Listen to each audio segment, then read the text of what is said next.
And now, Everything for the Boys, starring Ronald Colman, is brought to you by Transcription. From Hollywood, California, and an Allied base facing the invasion coast of Europe, Autolite brings you Everything for the Boys, the Command Theater of the Air, starring Mr. Ronald Colman. His guest, Bob Burns.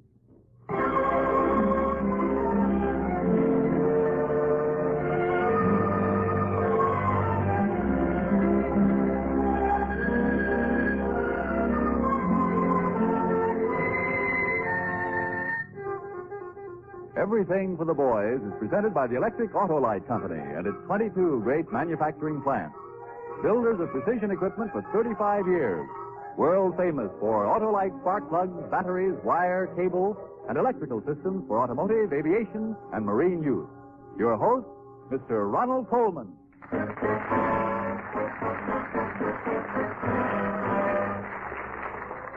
Thank you and good evening. We have with us tonight a man known and loved from coast to coast, the philosopher of Van Buren, Arkansas, genial gentleman, American wit, and bazooka player extraordinary. Tonight, however, Bob Burns comes to us in the role of actor in a memorable play about a strange legacy bequeathed to you and to me. After the play, Bob Burns and I will have some assorted and, I feel, somewhat unpredictable conversation with the young American ranger who is waiting to speak to us from a base facing the soon-to-be-invaded shores of Hitler's Europe. But first, we offer this radio dramatization by Art Jobler of A Man to Remember. Men and women of the United States Armed Forces abroad, we salute you.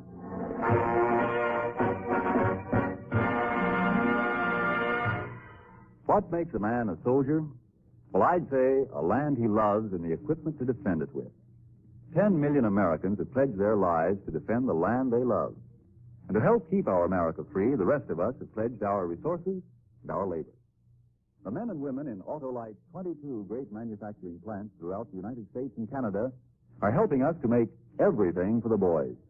Firing control apparatus, aviation instruments, auto-gyro compasses, torpedo directors, automatic pilots, and more. They are speeding the production of Autolite batteries, spark plugs, and electrical systems for use on the land, in the air, and on the sea. Autolite units form the lifeline of electrical energy in thousands of tanks, planes, and boats, and have proven dependable in the call of duty. Now, here at home, millions of car owners depend on Autolite equipment to help their cars run for the duration. If your car is becoming war-weary, check its lifeline. Perhaps all it needs is a new Autolite battery, spark plugs, or Autolite parts in its electrical system. Any one of the thousands of Autolite service stations, your local car dealer or serviceman, will be glad to help you care for your car, for your country.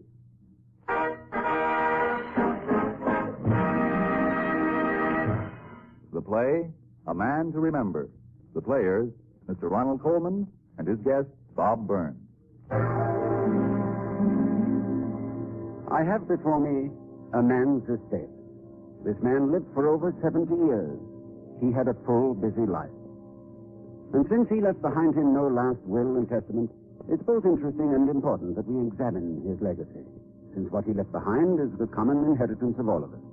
So, let's examine and evaluate the worldly goods that have been bequeathed to you and me by one John Abbott.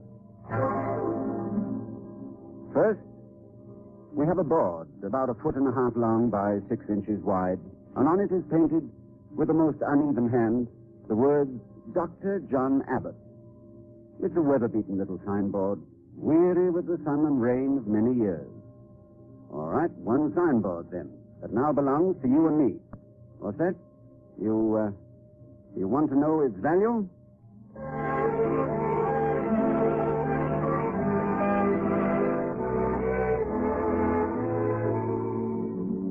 Well, here it is, Doc. All painted up nice and pretty. I figured it should be worth about, say, 50 cents. Well, Sam, that seems like a fair price. I put 2 hours work on it, Doc. Now, you're sure you don't think it's too much? No. I tell you what I'll do, Doc. Seeing as you're just starting in this town, I won't take any cash money from you. Well, now, Sam... You just put it on the books, Doc, and next time I get clumsy or fall off the barn roof, you just fix me up. All right, Doc? Well, all right, Sam. Doc, do you mind if I ask you something? Professional or social, Sam? Well, How come you came to this town, Doc? We got doctors here already, you know. Well, I thought maybe there might be room for one more if I didn't put on much weight. You won't, Doc. You won't. They got lots of kids, the folks on this side of the tracks, but eating money is something Stoff don't bring. Hang up your sign now, Doc. Well, there's our first answer. One signboard, value new, 50 cents. Now, what's next in our inheritance? Here we have a crumpled, dog-eared dollar bill. No, it's a $2 bill. Redeemable at the United States Treasury, the inscription says, for $2 silver. The value of this part of our legacy, then, is quite apparent. One United States Treasury note, value $2.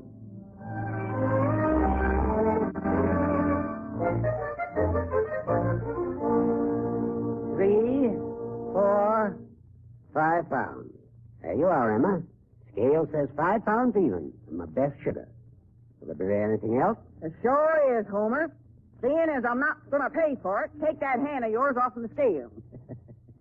You sure have a happy sense of humor, Emma. And you sure have a heavy hand, Homer. Well, I don't bear grudges. How's your wife? Did Doc Abbott take out the stitches yet? Nope, but she's fine. She's fine.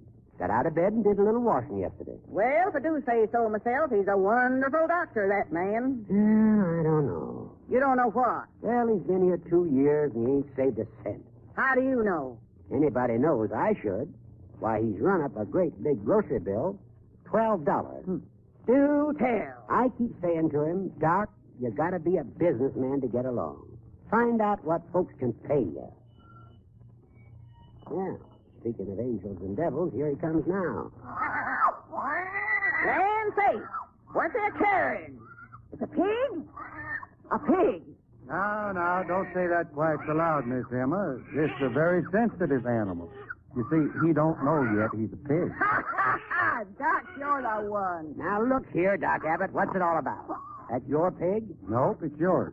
Doc, you're crazy. Nope. You see, you sent me a bill this morning. It was marked, please remit. I figured you must be kind of hard up, so I hurried right down. Ain't he cute? Looks like my first husband. Madam, it must have been a great loss to you. You're cute too, Doc. Now, look here, Doc. I can't take a pig in payment. But, Homer, that's what my last patron gave me. Go ahead and take it, Homer. Okay. How much was the bill? You know, $12. That pig ain't worth more than 5. Hey, come to think of it, Homer, I believe you owe me money right now. What? Your wife's appendix, remember? Here's my bill. Pay up, Homer. Pay up. Emma Hanson, now you got your groceries, so get. Just plain get. Well, that's a fine way to talk to a cash customer. Good day to you. And keep your groceries. You shouldn't lose your temper, Homer. Be calm like your pig here. Look, he's gone to sleep. Never you mind about me. This bill here, Doc. How much time did the operation take? Oh, about 4 hours, I should judge. And you're asking me $100? Now, look here, Doc. Let's get down to facts. Sure. The facts are that you're a prosperous businessman and that your overworked wife would have died if I hadn't performed that emergency operation on her on your kitchen table. Well, I don't mind paying a just fee, but $100 for 4 hours, that's pretty steep. Homer, I did 4 operations last week for folks who didn't have any money. But, Doc, $100. I won't pay it. You really mean that? You bet I do. Well, what do you pay your janitor here? 50 cents an hour. Why? Well, I guess I made a mistake in figuring your bill, Homer. That's more like it. Yep, the only place we differ is the value each of us puts on your wife.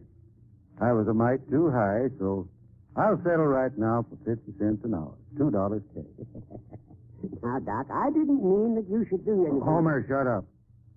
Give me $2, and you got a bargain at that. You'd have had to pay a grave digger for 6 hours. Ladies and gentlemen, we now come to the third item in this legacy that has been bequeathed to us. I must confess it's a rather unexpected object, in that Dr. John Abbott was many years past military age, and yet here it is among his belongings. a medal, given by the United States government to soldiers wounded on the field of battle. I have here a medal of the Order of the Purple Heart. Its value?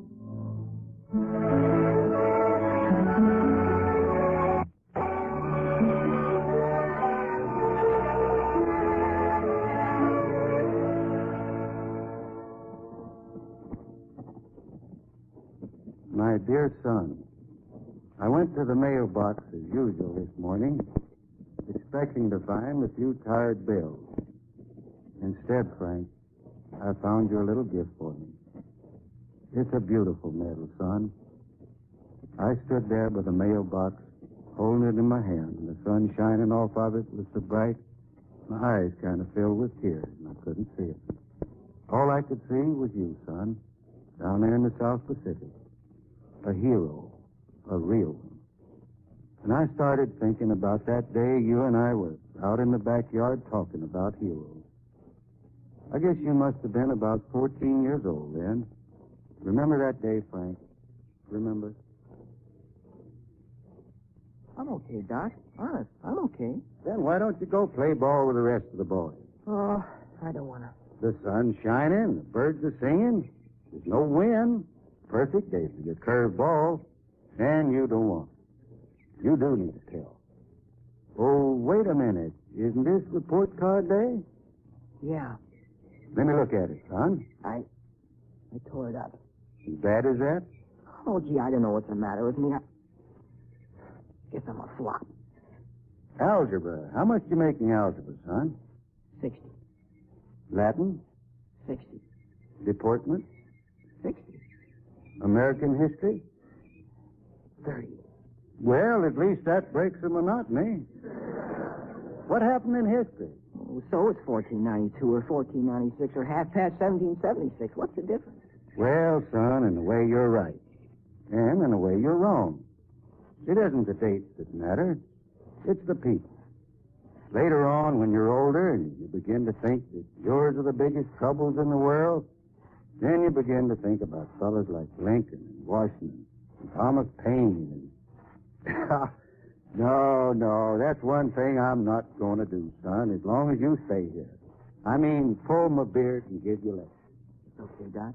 I've got to learn. Thanks, son. Thanks. Well, who's that pulling up in front of the gate? We're being honored by our alderman, great lover of politics and beer. Behave as nicely as possible, Frank. Okay, Doc. Well, how do you do, Mr. Alderman? This is a surprise. No surprise at all, Doctor. I told you I'd be here, and here I am. The council passed a resolution, unanimously, mind you, condemning your adoption of delinquent boys from the city. Say what? A resolution. In plain English, they believe that your practice of bringing these reformed school children into our township is detrimental to the public good. Frank, boy, you better go in the house. No, please. Please, let me stay. All right, son. Now then, Mr. Alderman. Now, there's no reason for anger. Of course not. I know you've explained everything to me so completely. Bringing these reformed school children into our township is detrimental to the public good. Oh, yes, I heard you. But is there no decency left in you? In any of us? Can children be in trouble any place, and we stand by and say it's detrimental to our good? Oh, Abbott, look here. If you're a fool, I'm not. For 20 years, you've been the good Samaritan of this town. You haven't been a doctor. You've been a public welfare institute. All right. What's it got you? All right. What's it got? It got me a son. Frank here is going to be a good American because he's going to get a chance to grow with his head up. A chance to make mistakes and learn by them. A chance to be loved and give love. I say it again. Our first duty is to our own. Our own? Sure. Every kid everywhere, any place in the world is our own. Every kid in trouble is our own because, mister, maybe in a few years we're going to need these children to help us back to a decent world. One item is left of the worldly goods of one John Abbott. It's, yes, a ribbon. A ribbon, such as is used by small girls in tying up their braids. Or a ribbon sometimes used around scrolls and diplomas. One ribbon. Value?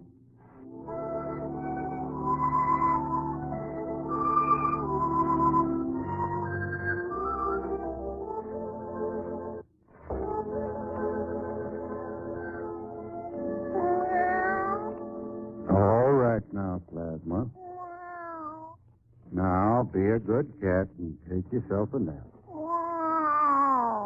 I can't help it, Plasma. I just haven't got any more left. That's right. Sleep. It's a good day for just resting. Sun warm. Look down the street.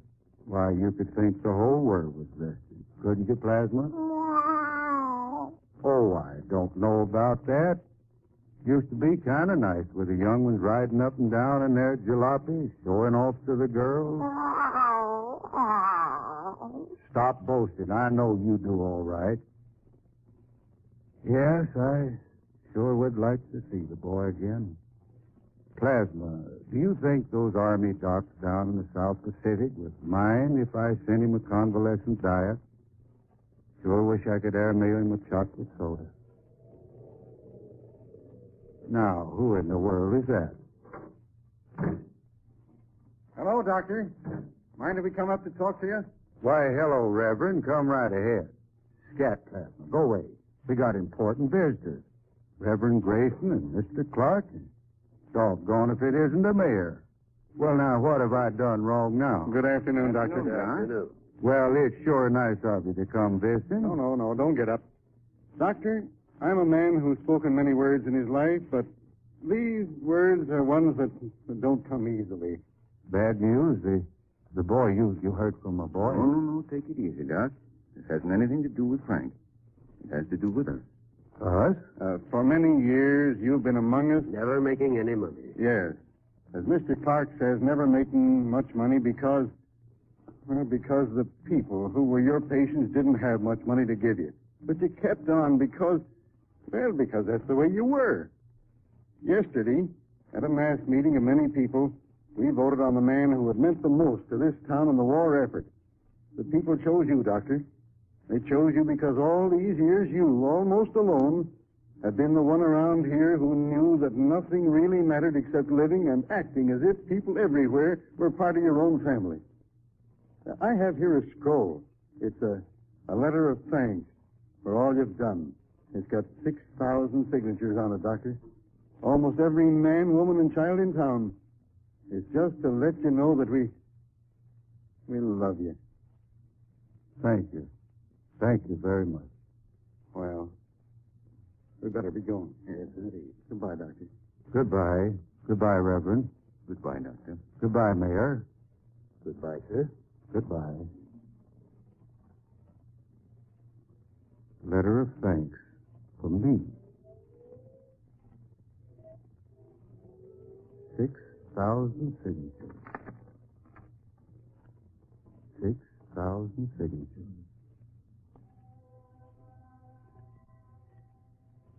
Mrs. Ann Haywood? You saved my baby, remember, Doctor? Fred Jorgensen? You came to me through that storm, remember, Doctor? Freddie Eastman? You made it stop hurting me, remember, Doctor? Mary Conley? You gave me the money, remember, Doctor? Remember, Doctor? Roy Newton? Remember, Doctor? George Rosati? Floyd Foster? Carl Hoffman? Ellen Mead? Dean Simpson? Emily Carlson?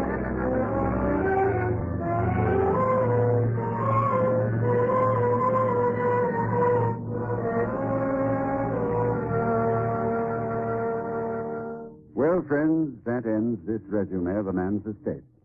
This man lived for over 70 years. He had a full, busy life. And since he left behind no last will and testament, these items I've told you about are the common inheritance of all of us. Item, one weather-beaten little signboard. Value new, 50 cents. Item, one crumpled United States Treasury note. Value, $2. Item, one medal of the Order of the Purple Heart. Value, unknown. Item, one ribbon from a scroll. Value, 1 cent perhaps. So, your total cash inheritance from the estate of John Abbott is $2.51. $2.51. I think you'll agree this is an inheritance and a man to remember.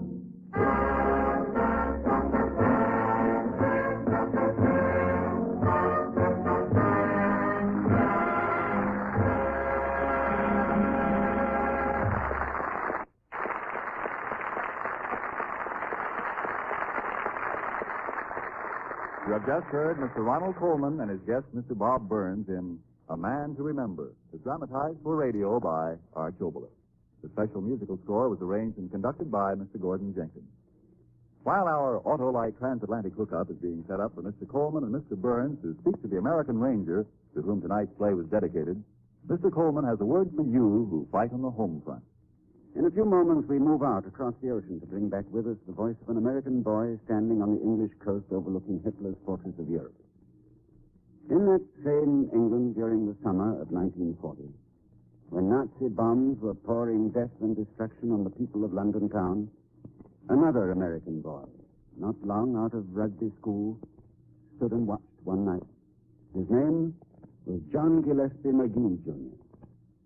Marveling at the heroism of the handful of Spitfires fighting against overwhelming odds, he enlisted with the Royal Canadian Air Force and soon became a skilled pilot.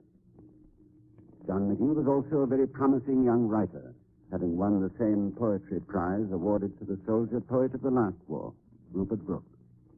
Today, when the sound of the wings of the United Nations is bringing hope to the world, I would like you to hear something he wrote. He explained, in a letter to his family at the time, that it was mostly composed while he was flying at 30,000 feet. He called it high flight.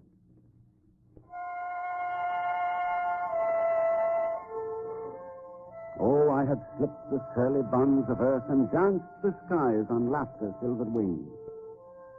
Sunward I climbed and joined the tumbling mirth of sun-split clouds and done 100 things you had not dreamed of. Wheeled and soared and swung high in the sunlit silence. Hovering there, I chased the shouting wind along and flung my eager craft through footless halls of air. Up the long delirious burning blue, I've topped the wind-swept heights with easy grace, where never lark or even eagle flew.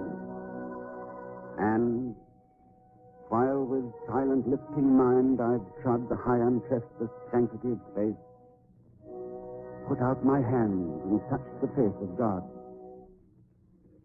And that was written by Johnny McGee, American, age 19. Killed in action over England, December the 11th, 1941.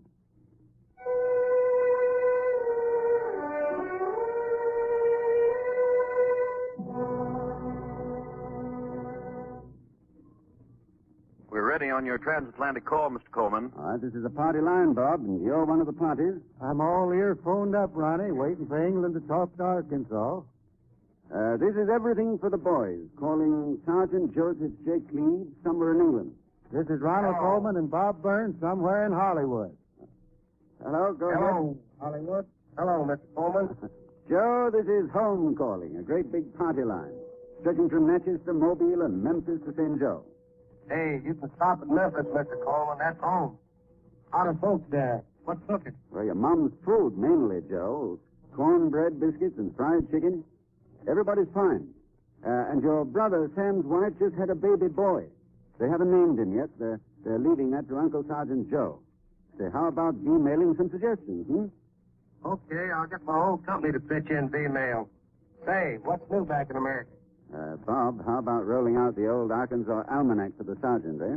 Okay, here's a kind of a digested digest, Joe. The 4th War Loan Drive has been a terrific success. They've invented a new plastic bathtub. A new super battleship, the Wisconsin, was launched. Steel for war production set a new record high. And your mama took in 3 new boarders. Joe, when we talked to your mother, she told us the one thing she wanted more than anything else was to hear you play Springtime in the Rockies again on the new harmonica she sent you. I can't do a transatlantic solo. Now go ahead, Joe. Your mom's listening. Okay, this is you, Mom. And I'm pointing it out right there in the living room.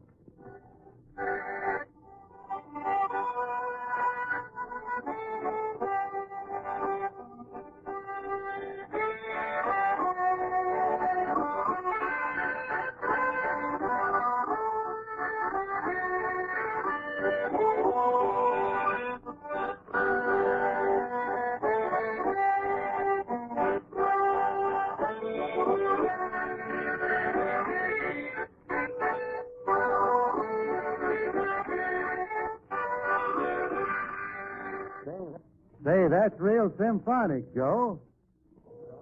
Hey, Bob, talking about music, you know we've named one of our weapons after your famous bazooka? Yes, I heard about that shooting bazooka, and I want to tell you I'm awfully honored. Bob, the bazooka, Mr. Burns. I'll give you. Well, now, that's an awfully nice compliment. A lot of people don't think mine does either. Go ahead, Bob. Remember, this is everything for the boys. Well, now, come to think of it, I do have a little short number I'd like to dedicate to Herr Schickelgruber. We're listening, Bob. Well, here goes. Say, Joe, tell them in England it's not a foghorn. Huh?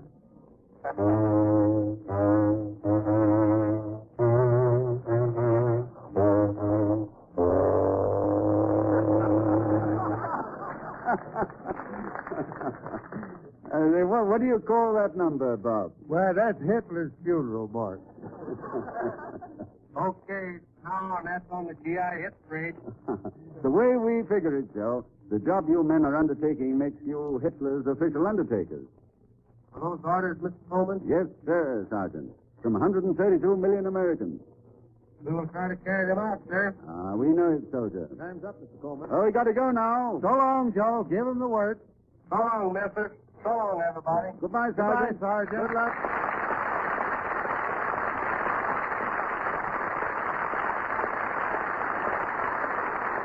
You've heard tonight from Sergeant Cleves and from Johnny McGee. I wish you could have heard from another boy I met a few days ago. I don't know his name or where he lives. I only know he was coming a ride. I stopped my car and he climbed in and started talking. Talking with a lift and an enthusiasm that left me almost breathless.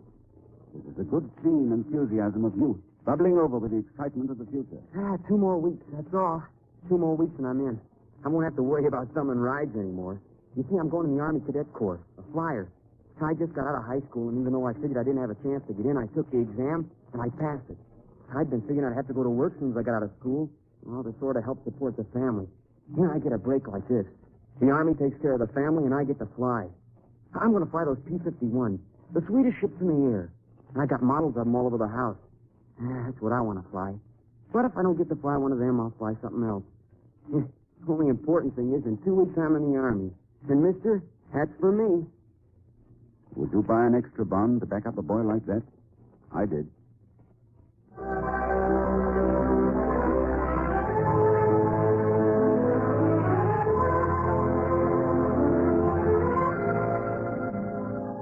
Again next week, Autolite invites you to be present for this new global half hour, Everything for the Boys, uniting the home front with the battlefronts overseas. Your host, Ronald Coleman, will have as his guest radio's own leading actress, Miss Mercedes McCambridge, in our Showbillers original radio drama, The Women Stayed at Home, dedicated to a pair of fighting Yanks who will speak directly from their distant Pacific base at Port Moresby on New Guinea Island. Our thanks to Bob Burns for being with us tonight. Until next week, when we bring you The Women Stayed at Home, this is Ronald Coleman saying good night to you and the boys, and God be with you.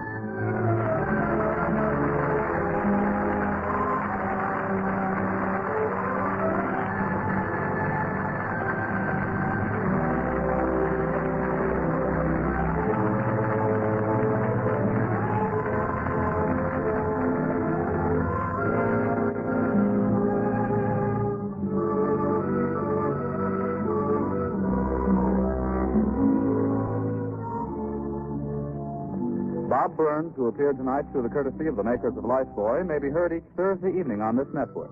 The appearance of Army personnel does not constitute endorsement of the product advertised.